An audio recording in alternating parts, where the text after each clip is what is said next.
Bonjour, bienvenue sur Sudokanar. Dans cette vidéo, on va regarder un jeu de logique que je n'ai encore jamais présenté sur la chaîne et pour cause, je l'ai découvert très récemment. Ça s'appelle Sashigane. C'est un jeu, comme d'habitude, dans une grille où il va s'agir de découper la grille en diverses régions. Alors, ce sont des régions qui ont la forme d'un L de largeur 1. Donc ça peut être ça, le plus petit L possible. Ça peut être aussi des choses comme ça. Bref, il s'agit de découper la grille en régions de ce type. Et on a deux types d'indices. Les indices avec des cercles qui ont éventuellement un chiffre dedans. Là, les trois cercles ont un chiffre dedans. Si un chiffre, ça donne le nombre de cases dans la région. Et le cercle est à l'endroit où ça tourne, le coin de la région. S'il y a une flèche, ça signifie que la flèche est à une extrémité du L et la flèche pointe vers l'endroit où il y a le coin. J'ai sélectionné trois grilles pour cette émission. J'espère que je vais réussir à les résoudre. Normalement, elles sont de difficulté modérée. Et la première est signée Jeffrey Barden. Toutes ces grilles, je les ai trouvées sur le site puzzle.link. Si vous cherchez des Sashigane pour vous entraîner, vous en trouverez plein sur ce site, y compris celle que je vais vous présenter maintenant. Alors, on va commencer. Donc, on peut remarquer une très belle disposition des indices au départ. Donc, ce qui est automatique, c'est quand on a une flèche, c'est qu'il y a ça. Donc, ça pointe vers ça, ça pointe vers ça. Donc, notre premier L, on l'a. Ici, ça pointe vers ça, donc ça tourne comme ceci, et on ne sait pas encore si ça s'arrête ici ou si ça va jusque là. Ici, avec ces deux flèches, on a le même sketch que là. Comme ceci. Cette flèche va par ici. Et ça ne peut pas tourner vers la droite, puisque ça doit être au coin. Donc, alors ce que j'ai dit vers la droite, j'aurais dû plutôt dire vers le bas. Donc on a au moins ça. Et ceci doit être dans une région aussi, donc ça doit faire au moins ça comme ceci. Donc ici, c'est découpé. Le 4 fait le coin, donc il y a au minimum ceci, au minimum ceci, et il y aura une quatrième case, soit là, soit là. Celui-ci, il doit aller vers le bas, celui-ci aussi, comme ceci. Cette flèche, ça doit aller vers le haut, et ça doit continuer encore. Ici, je dois tourner. Ah, pardon. Ici, je dois tourner aussi, donc ça nous donne ces délimitations, et le 4, on le termine comme ceci. Ici, ça doit sortir, donc on a une région faite comme ceci. Ici, je dois sortir. Il reste la question du 5. Bien, déjà, le 5, il va partir vers la droite, puisqu'il ne peut plus aller vers la gauche, mais il ne va pas partir vers le bas, sinon on a 4 cases au maximum, donc il doit partir vers le haut. Là, j'ai 3 cases maximum, donc j'ai au minimum 2 cases de plus vers le haut. Et au moins une case ici. Ici, ça doit sortir, donc le 5 s'arrête comme ceci. Comme ça. Ici, ça doit monter. Ici, ça doit sortir, donc le 3 est comme ça. On a une région ici, une région là. Donc voilà, ce Sashigane est vraiment un problème d'initiation, je dirais.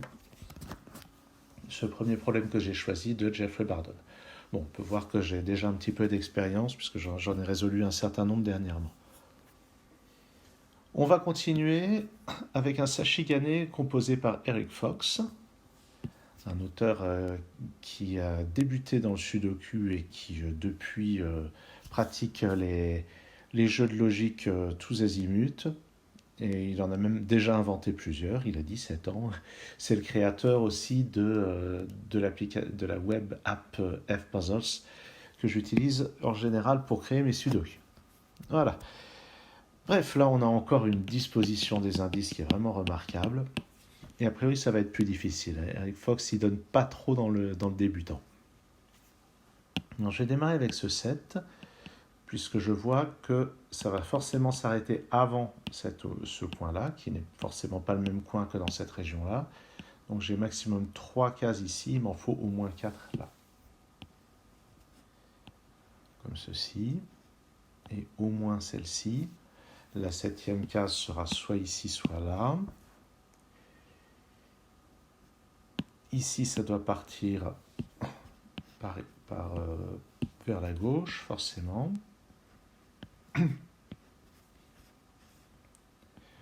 Je dois partir vers le haut pour celui-ci, puisqu'ici j'ai un mur. Ce qui clarifie les choses pour le 7, c'est comme ceci. Il reste une ambiguïté sur ce qui se passe ici. Est-ce que c'est lui ou lui? Par contre, ici, c'est certain qu'on part vers la gauche et vers le bas.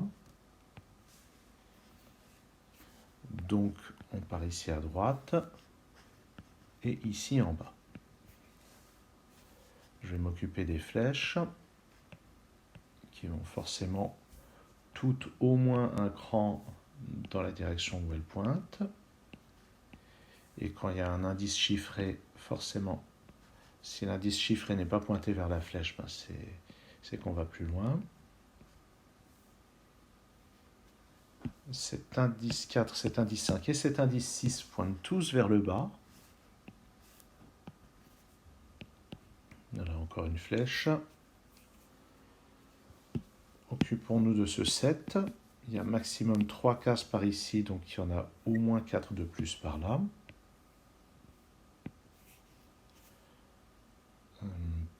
Ce qui précise les choses pour le 6.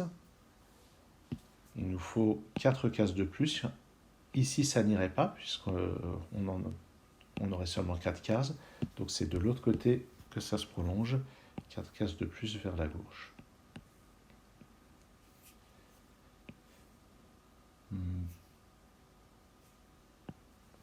Alors, la seule manière de compléter ceci, puisque le 7 va prendre au moins une case ici, c'est de faire une région, le L minimal comme ceci. J'en suis donc à 6 cases pour le 7. Maintenant, j'en ai 7. Cette flèche doit continuer jusqu'ici au minimum, peut-être jusque là. On va voir.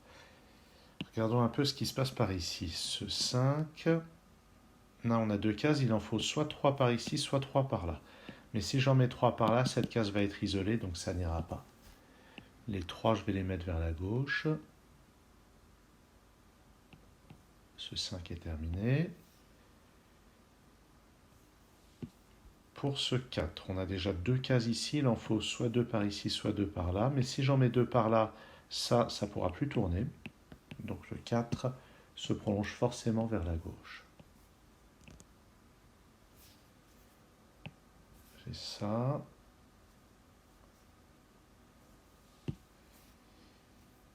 Alors, où est-ce qu'on va aller maintenant? Donc ici, c'est forcé de sortir, mais ça ne peut pas rejoindre ici, sinon on aurait ces 2 cases qui ne pourraient pas faire partie d'un L. Donc ici, j'ai un mur. J'ai donc une région comme ça, une autre comme ça.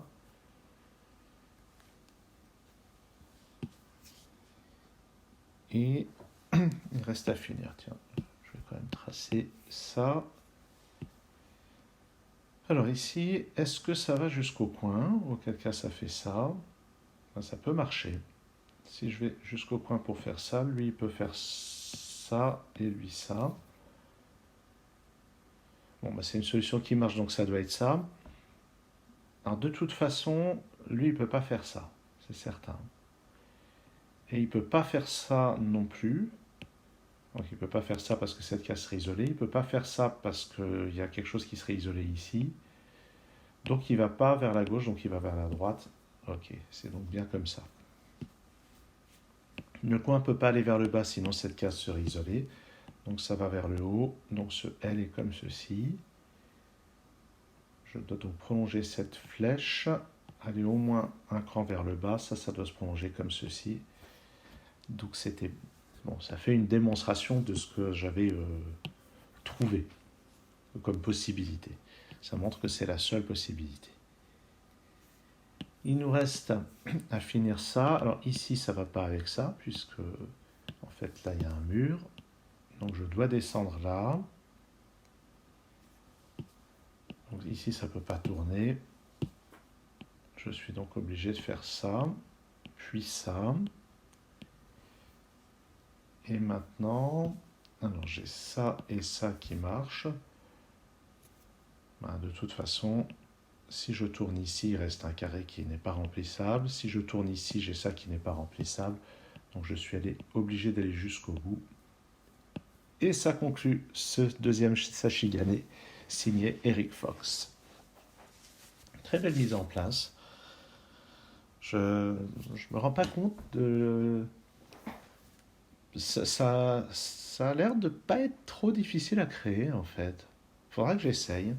Ça pourrait faire une idée d'émission même. Le canard se lance dans la création de Sashigane. Voilà, c'était pas le canard, c'était le renard. Allez, passons au troisième problème que j'ai sélectionné juste comme ça. Alors, pas juste comme ça, hein, les noms des auteurs m'ont inspiré. Zone, c'est un ou une auteure qu'on voit sur le fan server de Cracking the Cryptic sur Discord. Et un nom qu'on voit aussi beaucoup sur Post.link. Et on a encore une présentation du problème initial qui est très jolie, avec une sorte de symétrie ici qui envoie chaque cercle sur une flèche et inversement. Alors commençons par ça. Ça tourne forcément au moins comme ça. La flèche fait forcément au moins ceci et celle-ci aussi, donc ça doit continuer. On doit continuer ici aussi. Ouais. Ah tiens, c'est découpé ici aussi, donc comme ça aussi, donc comme ça aussi. Bon. Alors évidemment, tout ça, ça va ensemble, et il y a au moins une case par là. Ici, ça descend. Et ça va continuer de descendre. Ça va avec le 4. Non. Si, si, puisque... Et c'est donc forcément comme ça. Et puis maintenant, je suis obligé de descendre comme ceci.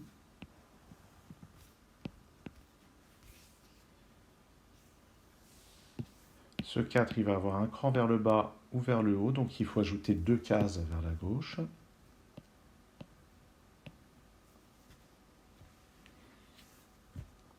Et puis, donc ça va ensemble.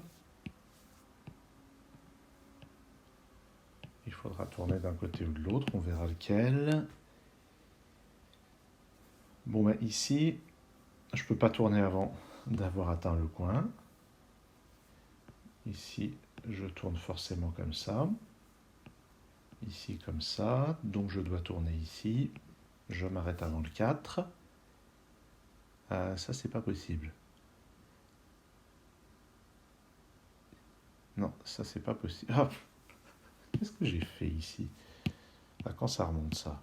Ah oui, d'accord. Non, ça, elle était déjà terminée. Non, le 4 doit aller vers le bas. Et la seule manière que ça soit de taille 4 au total, c'est de faire comme ceci. Donc ça, c'est avec ce 4-là. Ça va avec ça.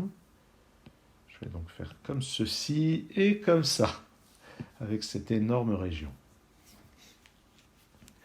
Donc voilà pour ces 3 grilles d'initiation. J'espère que ça vous a intéressé. Comme je vous l'ai dit, très facile de se procurer des Sashigane en grande quantité sur Pass.link. Et puis, je verrai si j'arrive à créer mes propres Sashigane. Merci d'avoir suivi cette vidéo. À très bientôt sur Sudokanar.